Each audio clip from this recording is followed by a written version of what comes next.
Hello dear students, as usual I am Navneel God from Tagore School Parvatsar and we are studying today our social studies book of class 7th in this video. अपने इस video में हम लोग study करने जा रहे हैं हमारी 7th क्लास की social study book. Dear students, as you know, जैसा कि आप जानते हैं, we have completed one lesson from our political science part of this book. इस बुक का जो पॉलिटिकल साइंस का पार्ट है उसमें से फर्स्ट लेसन हमारा कंप्लीट हो गया है, विच वॉज ऑन इक्वलिटी, जो कि था ऑन इक्वलिटी मीन्स समानता पर. तो ये समानता के ऊपर जो लेसन था हमारा फर्स्ट लेसन था पॉलिटिकल साइंस का. इसके कुछ क्वेश्चन आंसर्स भी हम कंप्लीट कर चुके हैं अपने पिछले वीडियो में. We have completed the MCQs and fill in the blanks questions in our previous video. अपने पिछले वीडियो में हम लोग इस लेसन के एमसीक्यूज और फिल इन द ब्लैंक्स वाले क्वेश्चंस कंप्लीट कर चुके हैं. And today we are going to we are going to answer the next questions of this lesson. और इस लेसन के जो अगले क्वेश्चंस हैं उनके आंसर देने के लिए आज हम लोग स्टार्ट करने जा रहे हैं. The next question is question number C. अगला हमारा जो क्वेश्चन है वो है question number C. Right true और फॉल्स. लिखिए सही या गलत, सत्य या असत्य. तो यहां पर हमें ट्रू और फॉल्स लिखना है. अगर कोई सेंटेंस ट्रू है तो हमें उसके आगे टी लिख देना है कैपिटल, और अगर कोई सेंटेंस फॉल्स है तो हमें वहां पर एफ लिख देना है कैपिटल. आइए देखते हैं फर्स्ट स्टेटमेंट या फर्स्ट सेंटेंस को. द कॉन्स्टिट्यूशन यानी संविधान ऑफ इंडिया यानी भारत का संविधान, कॉन्स्टिट्यूशन ऑफ इंडिया, कंसीडर्स यानी मानता है, एवरी सिटीजन यानी हर एक नागरिक को, एज इक्वल यानी समान की तरह यानी समान, इक्वल की तरह. भारत का संविधान हर नागरिक को, हर सिटीजन को इक्वल मानता है, समान मानता है. तो ये बात बिल्कुल ट्रू है, सही है, करेक्ट है. तो हमें यहां पर ब्रैकेट में हम लोग लिख देंगे capital F. Sorry, it is true, so we have to write here capital T. यहां पर हम लिख देंगे कैपिटल टी क्योंकि ये बात एकदम सत्य है कि भारत का जो संविधान है, इंडियन जो कॉन्स्टिट्यूशन है, वो हर सिटीजन को, हर नागरिक को एज इक्वल यानी समान मानता है. सेकंड सेंटेंस है इन इक्वलिटी यानी असमानता, एग्जिस्ट्स यानी उपस्थित है, ओनली इन इंडिया केवल भारत में. तो ये बात सत्य नहीं है क्योंकि हमने पढ़ा है लेसन में कि अमेरिका में जो अफ्रीकन अमेरिकन है उनके साथ में बहुत ही बुरा बर्ताव वहां पर आज भी होता है, पहले तो ज्यादा होता था. और भी दुनिया में बहुत सारे देश हैं जहां पर इन इक्वलिटी है. ऐसा तो कोई देश मेरे हिसाब से होगा ही नहीं जहां कंप्लीटली इक्वलिटी हो.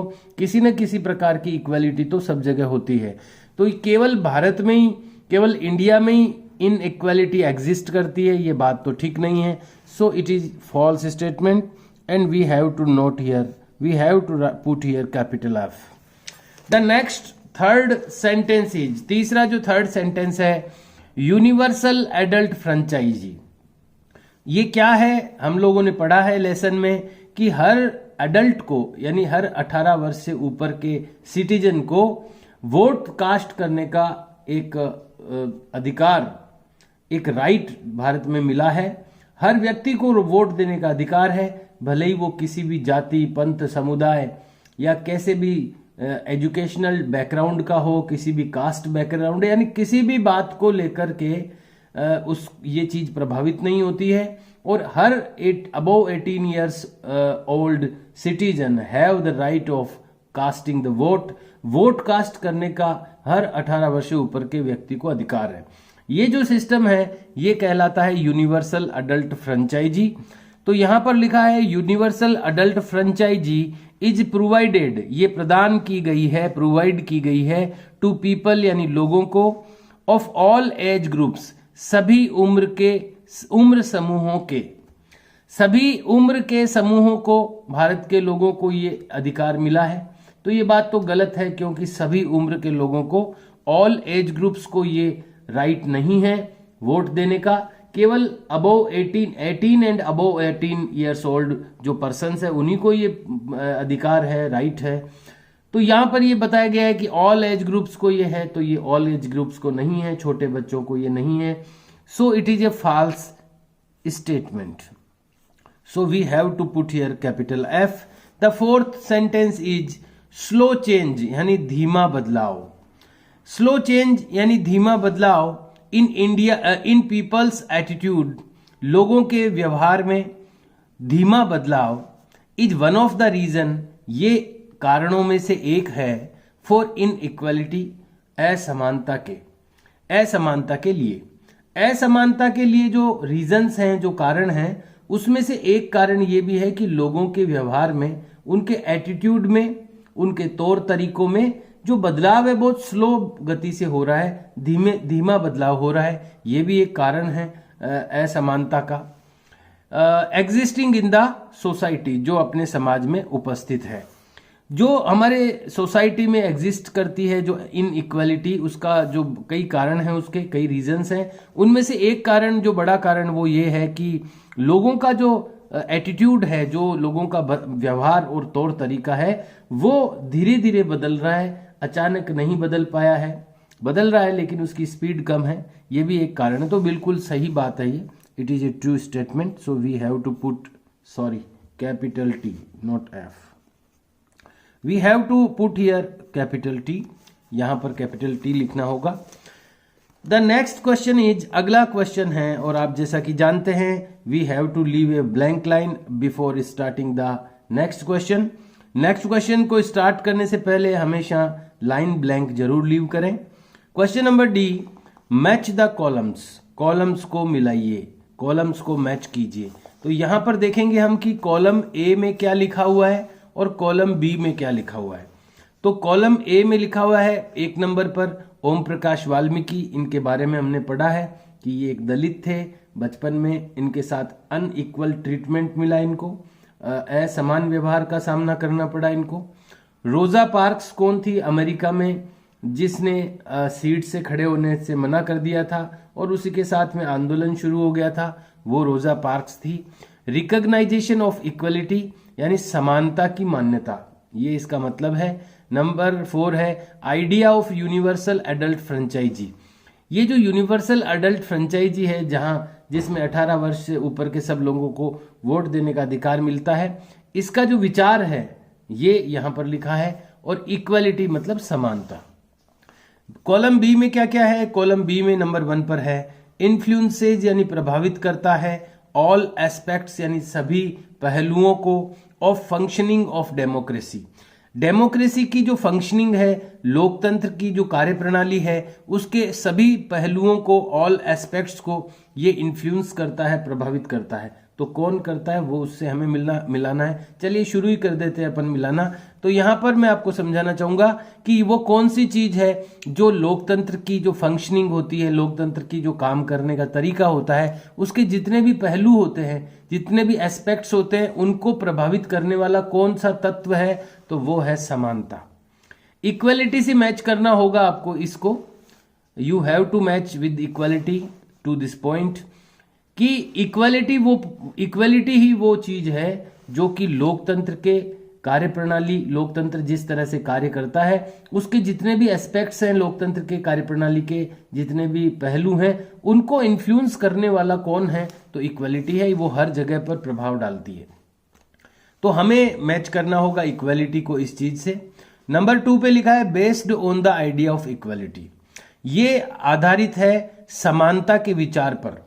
बेस्ड यानी आधारित है, on the idea of equality, equality के आइडिया पर। ये चीज जो जिससे हम इसको मैच करेंगे वो इक्वलिटी के सिद्धांत पर आधारित है, तो वो है एडल्ट फ्रेंच, ये जो India idea of universal adult franchise, sorry, ये जो यूनिवर्सल एडल्ट फ्रेंचाइजी का जो आइडिया है, ये जो विचार है, ये आधारित है समानता के विचार पर। सबको समान अधिकार मिले, इसी आधार पर यूनिवर्सल एडल्ट फ्रेंचाइजी का अधिकार दिया गया है भारत में। तो यहां पर इसको हमें मैच करना होगा उससे, based on the idea of equality, equality के आइडिया पर आधारित है। कौन आधारित है? Idea of universal adult franchise. ये जो यूनिवर्सल अडल्ट फ्रेंचाइजी का जो आइडिया है, ये जो विचार है, ये समानता के विचार पर आधारित है। So we have to match these both, इन दोनों को अपने को मैच करना होगा। इन द थर्ड पॉइंट, तीसरे पॉइंट में क्या है? Abolition of untouchability. अनटचेबिलिटी का मतलब होता है अस्पृश्यता। टच करना यानी छूना किसी को, टचेबिलिटी यानी छूने की भावना, और अनटचेबिलिटी यानी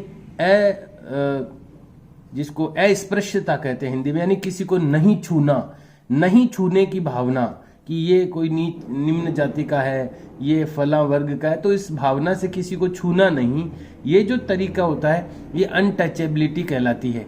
तो एबोलिशन यानी समाप्त कर देना, अनटचेबिलिटी को एबोलिश कर दिया गया है, अनटचेबिलिटी को समाप्त कर दिया गया है। इसको आप मैच करेंगे रिकॉग्नाइजेशन ऑफ इक्वलिटी, यानी समानता की मान्यता हो, समानता की पहचान मिले, सबको समान पहचान मिले। रिकॉग्नाइजेशन यानी पहचान भी होती है और इसका मतलब मान्यता भी होता है। तो समानता की पहचान या समानता की मान्यता मिले सबको, इसलिए संविधान के द्वारा अनटचेबिलिटी को एबोलिश कर दिया गया है, यानी अस्पृश्यता को समाप्त कर दिया गया है। कोई भी अस्पृश्यता नहीं कर सकता है, अगर कोई करता है तो उसको सजा भी हो सकती है। तो अनटचेबिलिटी को एबोलिश किया गया है ताकि सभी को समान पहचान मिले, सबको समानता का अधिकार मिले, सबको समानता का मान्यता मिले सबको। तो आपको मैच करना है इसको इससे। नेक्स्ट में देखिए लिखा हुआ है जूठन। जूठन के बारे में हमने पढ़ा था। जूठन एक उपन्यास था, नॉवेल था, जो कि ओम प्रकाश वाल्मीकि ने लिखा था। ये हम लोग पढ़ चुके हैं इस लेसन में। तो जूठन को आपको मैच करना होगा ओम प्रकाश वाल्मीकि से। Next point is an African American women. एक अफ्रीकी अमरीकी महिला है ये, जिसने आंदोलन की शुरुआत की, जिसके एक एक्टिविटी के कारण ये एक आंदोलन शुरू हो गया था अमेरिका में। तो वो थी रोजा पार्क्स। तो आपको इसको रोजा पार्क्स से मैच करना होगा। Dear students, I want to suggest you, मैं आपको सजेस्ट करना चाहूंगा कि आप जो कॉलम ए है उसके जो कंटेंट्स है वो एज इट इज लिखें, और उसके बाद उनका जो करेक्ट आंसर है वो उनके अगेंस्ट लिखें, अपोजिट में लिखें, यानी सामने लिखें, न कि इस तरह की क्रॉस लाइनिंग करें। इससे ज़्यादा बेटर यही रहेगा कि आप ए वाला जो कंटेंट है, ए वाले जो पॉइंट्स हैं, उनको ऐसा का ऐसा आप नोट कर लें और उसके बाद करेक्ट आंसर को सामने लिख दें। Let's go to next question. आइए चलते हैं अगले क्वेश्चन की ओर। The next question is question number E. Answer the following questions. निम्न प्रश्नों के उत्तर दीजिए इन 1 to 2 लाइन ईच, हर एक का 1 से 2 लाइन में। तो ये शॉर्ट आंसर वाले क्वेश्चंस हैं, इसमें बड़े आंसर्स नहीं लिखेंगे, हम लोग छोटे से छोटा आंसर लिखने की कोशिश करेंगे। 1 और 2 लाइन्स में इसका आंसर होगा, तो ये आपको नोट करना है। और ये जो क्वेश्चन आंसर्स है, इनमें हर एक क्वेश्चन आंसर के बाद में after each question answer you have to leave a blank line, don't forget it. Question number 1, what are the key elements. कौन से वो मुख्य तत्व हैं ऑफ डेमोक्रेसी। डेमोक्रेसी यानी लोकतंत्र के। लोकतंत्र के की एलिमेंट्स क्या हैं, लोकतंत्र के, डेमोक्रेसी के मुख्य तत्व क्या हैं। तो वो कौन सी मुख्य बातें हैं जो डेमोक्रेसी को बनाती है, वो कौन से मूल तत्व हैं, मुख्य चीजें हैं जो डेमोक्रेसी को बनाती है। तो ये लेसन की स्टार्टिंग में ही हम लोगों को इसका आंसर था हमारे पास में। तो यहां से हम लिखेंगे, देखिए ये सेकंड पैराग्राफ है, ये पॉइंट्स के बाद में यहां से आपको इसका आंसर लिखना होगा। द की एलिमेंट्स, जो मुख्य तत्व हैं ऑफ ए डेमोक्रेटिक गवर्नमेंट, एक लोकतांत्रिक सरकार के, लोकतंत्र के कह दें, भले लोकतांत्रिक सरकार के कह दें हम, उसके जो की एलिमेंट्स हैं, इंक्लूड यानी उसमें शामिल है, क्या क्या चीजें शामिल है। पीपल्स पार्टिसिपेशन, सबसे पहली चीज होती है लोकतंत्र की कि लोगों का पार्टिसिपेशन यानी सहभागिता, कि लोग सरकार में किस तरह से सहभागी हो रहे हैं, किस तरह से पार्टिसिपेट कर रहे हैं। तो पहली चीज होती है लोकतांत्रिक गवर्नमेंट, डेमोक्रेटिक गवर्नमेंट के जो की एलिमेंट्स है, उसमें जो फर्स्ट जो चीज है, जो की एलिमेंट, फर्स्ट की एलिमेंट है वो है पीपल्स पार्टिसिपेशन यानी लोगों की सहभागिता उस गवर्नमेंट में, कोमा लगाकर, यानी नेक्स्ट क्या है? The resolution of conflict. Conflict का मतलब होता है संघर्ष, रेजोल्यूशन का मतलब होता है संकल्प। संघर्ष का संकल्प, देश को आगे ले जाने के लिए जो संघर्ष करना होगा उसका संकल्प होना चाहिए सरकार के पास में। और ये संघर्ष का संकल्प भी डेमोक्रेटिक गवर्नमेंट का सेकंड एलिमेंट है। ये दूसरा मुख्य तत्व है रेजोल्यूशन ऑफ कन्फ्लिक्ट। तीसरी चीज है एंड इक्वलिटी, समानता। और चौथी चीज है एंड जस्टिस, और न्याय। ये जो चार चीजें हैं, लोगों की सहभागिता, संघर्ष का संकल्प, न्याय और समानता, ये चार चीजें यहां तक आपको, क्योंकि अपने को छोटा आंसर लिखना है, इसमें शॉर्ट आंसर लिखना है, तो इसलिए हम लोग इतना ही इसमें लिखेंगे। और इसमें एकदम इसका जो आंसर क्वेश्चन में पूछा गया था वो हम दे ही रहे हैं, कंप्लीट आंसर है ये। The key elements of a democratic government, किसी भी डेमोक्रेटिक गवर्नमेंट के जो की एलिमेंट्स हैं इंक्लूड यानी उसमें शामिल हैं peoples participation, the resolution of conflict and equality and justice. तो ये इसके की एलिमेंट्स हैं। तो ये आपको लिखने हैं फर्स्ट क्वेश्चन के आंसर में। आइए देखते हैं सेकंड क्वेश्चन को। What is universal adult franchise? Universal adult franchise क्या है? तो हम लोग समझ चुके हैं कि 18 ईयर्स और अबव 18 ईयर्स के जो पीपल हैं, जो सिटीजन हैं, नागरिक हैं, उनको वोट कास्ट करने का राइट दिया गया है, अधिकार दिया गया है। इसी को यूनिवर्सल अडल्ट फ्रेंचाइजी कहते हैं। तो इसको हम लिखेंगे यहां से। इसमें जो अपने द वर्ल्ड ऑफ वर्ड्स जो अपन ने पढ़े थे उसमें कुछ शब्दों के बारे में थोड़ी सी डिटेल दी हुई थी, तो यहाँ पर यूनिवर्सल अडल्ट फ्रेंचाइजी के बारे में भी है। इसमें भी हम कंप्लीट नहीं लिखेंगे, हम लोग यहाँ से स्टार्ट करेंगे कि यूनिवर्सल अडल्ट फ्रेंचाइजी क्या होती है, ये यहाँ पर दिया हुआ है। और हम इसको शॉर्ट में लिखना चाहते हैं, इसलिए हम इसको पूरा नहीं लिख करके इसका जो एग्जैक्टली आंसर है वही लिखने की कोशिश करेंगे। यहां से हम स्टार्ट करेंगे। इट मीन्स, इसका मतलब है दैट, यानी कि ऑल अडल्ट सिटीजन्स, सभी वयस्क नागरिक। अब वयस्क नागरिक कौन है उसको ब्रैकेट में लिखा है। दीज यानी वो, हु आर 18 जो 18 के हैं, एंड अबोव और ऊपर के हैं। तो वो सारे अडल्ट्स जो सिटीजन हैं, जो वयस्क नागरिक हैं, हैव यानी रखते हैं the right to vote, vote करने का अधिकार। इररेस्पेक्टिव यानी बिना किसी चीज से प्रभावित हुए। इररेस्पेक्टिव यानी इन चीजों से प्रभावित हुए बिना, किन चीजों से? ऑफ देयर सोशल और इकोनॉमिक बैकग्राउंड्स, उनका सामाजिक या आर्थिक जो पृष्ठभूमि है, यानी किस आर्थिक पृष्ठभूमि के हैं, वो गरीब है कि अमीर है, या किस सामाजिक पृष्ठभूमि के हैं, वो कौन सी जाति से आते हैं, इन सब चीजों का इन सब चीजों को इररेस्पेक्टिव रखते हुए, इनसे संबंध नहीं रखते हुए, और सभी 18 और 18 वर्ष से ऊपर के जो अडल्ट्स हैं उनको वोट देने का अधिकार मिला हुआ है। ये इसका मतलब है अडल्ट, यूनिवर्सल अडल्ट फ्रेंचाइजी का। तो ये आंसर लिखना है सेकंड क्वेश्चन में। थर्ड क्वेश्चन है which are the two ways, कौन से वो दो तरीके हैं, इन विच जिनमें की द गवर्नमेंट हैज ट्राइड, जिनसे कि सरकार कोशिश कर चुकी है। वो कौन से दो तरीके हैं जिनसे सरकार, गवर्नमेंट हैज ट्राइड, सरकार ने कोशिश की है, टू इम्प्लीमेंट क्रियान्वित करने की, इक्वलिटी यानी समानता। समानता को इम्प्लीमेंट करने के लिए, इक्वलिटी को इम्प्लीमेंट करने के लिए यानी क्रियान्वित करने के लिए वो कौन से दो तरीके हैं जिनसे सरकार ने कोशिश की है? ये गारंटीड बाय द कॉन्स्टिट्यूशन, और जिसको कॉन्स्टिट्यूशन के द्वारा यानी संविधान के द्वारा जिसकी गारंटी दी गई है। तो ऐसे दो तरीके कौन से हैं जिनसे सरकार ने समानता को लागू करने का प्रयास किया है? तो आपको यहां से इसका आंसर लिखना है कि ये जो थिंग्स टू रिमेंबर वाले पॉइंट्स थे अपने बुक में, याद रखने के जो बिंदु आए हुए हैं, उनमें आप नीचे से सेकंड पॉइंट को देखेंगे तो उसमें आपको इसका आंसर मिल जाएगा। सेकंड लाइन में हम लोग छोटा आंसर लिखना चाह रहे हैं यहाँ पर, इसलिए हम बीच में से जो एग्जैक्ट आंसर है वही अपन सेलेक्ट करेंगे। थ्रू लॉज यानी कानूनों के द्वारा, दो तरीके बताने हैं यहाँ पर जिनके द्वारा सरकार ने समानता को इम्प्लीमेंट यानी लागू करने के लिए कोशिश की है।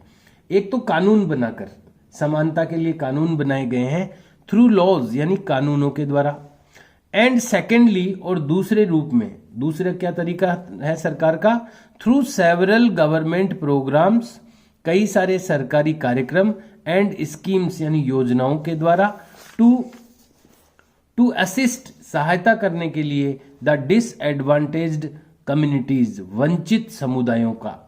जो डिसएडवांटेज कम्युनिटीज हैं, जो वंचित समुदाय हैं, उनको असिस्ट करने के लिए, उनकी सहायता करने के लिए सरकार ने कई सारे प्रोग्राम और स्कीम्स चलाई है। एक तो ये तरीका है सरकार का समानता लाने के लिए, और दूसरा कुछ कानून बनाए गए हैं, लॉज बनाए गए हैं। ये दो तरीके हैं, ये आंसर आपको लिखना है।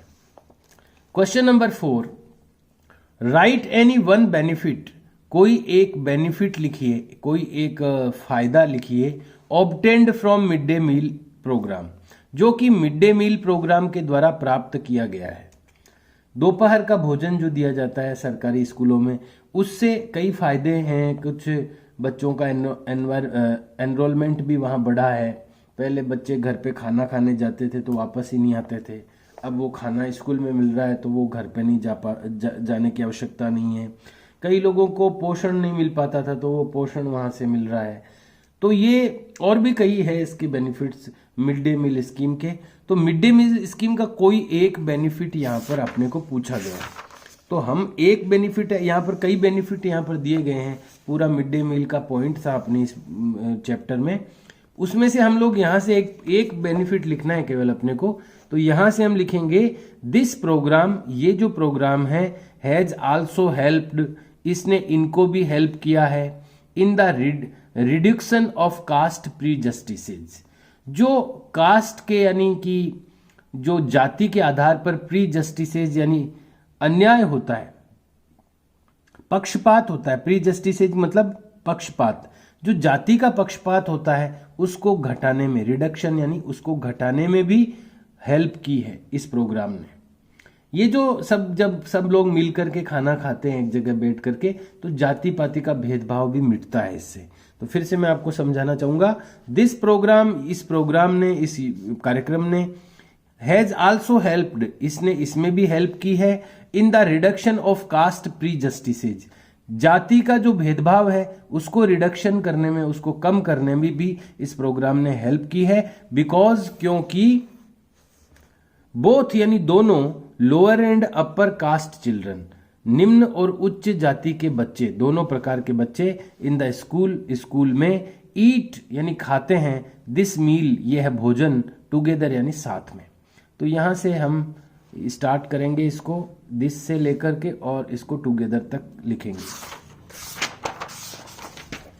लास्ट क्वेश्चन है question number 5, write one challenge to democracy, democracy के लिए एक चैलेंज क्या है वो लिखना है। राइट यानी लिखिए, वन चैलेंज यानी एक चुनौती लिखिए, टू डेमोक्रेसी लोकतंत्र के लिए। आज जो लोकतंत्र है हमारे देश में, जनता का जो शासन है, जनता अपने जो रूलर्स हैं, जो शासक हैं, उनको खुद चुनती है वोट दे करके। ये जो सिस्टम है अपने देश में, इसकी एक चुनौती क्या है? बहुत सारी चुनौतियां हैं आज लोकतंत्र में, उसमें से कोई एक चुनौती हमें लिखनी है। तो लोगों के साथ समानता की स्थिति पैदा करना एक बड़ी चुनौती है मुझे लगता है। तो यहाँ इसका जो आंसर लिखेंगे हम, ये लास्ट पॉइंट था इस अपने चैप्टर का, चैलेंज टू डेमोक्रेसी, डेमोक्रेसी के लिए चैलेंज यानी चुनौतियां। तो इसमें से हम यहाँ जो लास्ट इसका सेंटेंस है वो लिखेंगे। चुनौती हमें एक लिखनी है डेमोक्रेसी के लिए, क्या चुनौती है?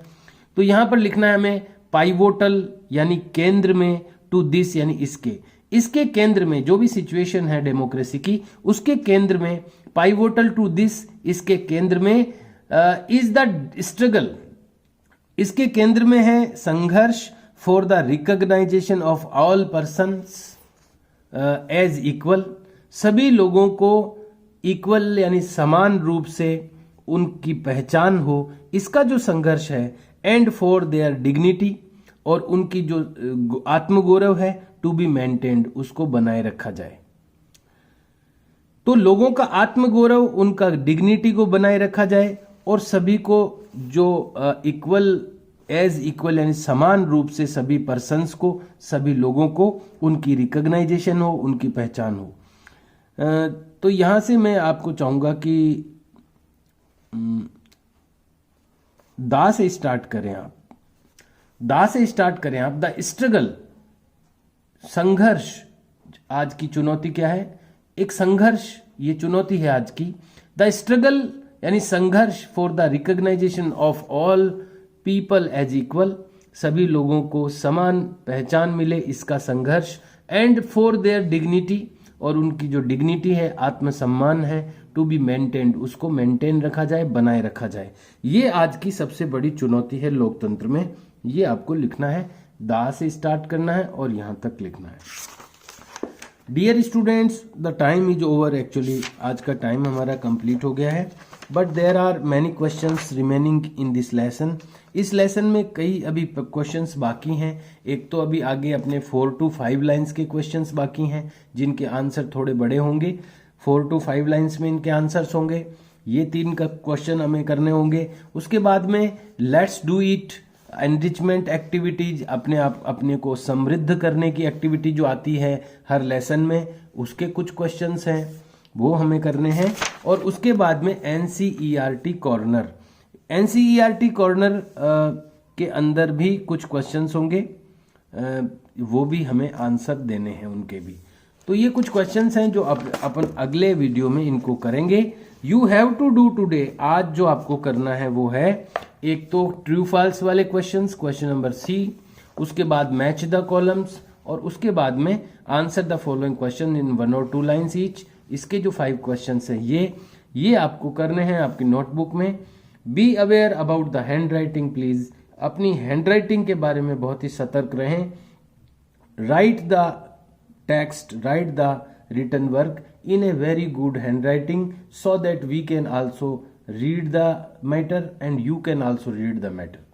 हम भी उस मैटर को पढ़ सकें, आप भी उस मैटर को पढ़ सको जब आपको जरूरत हो, जब आपको लर्न करना हो, और हम भी उसको चेक कर सकें ताकि उसमें कोई मिस्टेक हो तो हम उसको वहाँ इंडिकेट कर सकें। तो ये तब पॉसिबल हो पाएगा जब आप उसको क्लियर लिखेंगे और हम उसको पढ़ पाएंगे। So please do your written work in a good handwriting always. Okay dear students, have a nice day. See you and bye.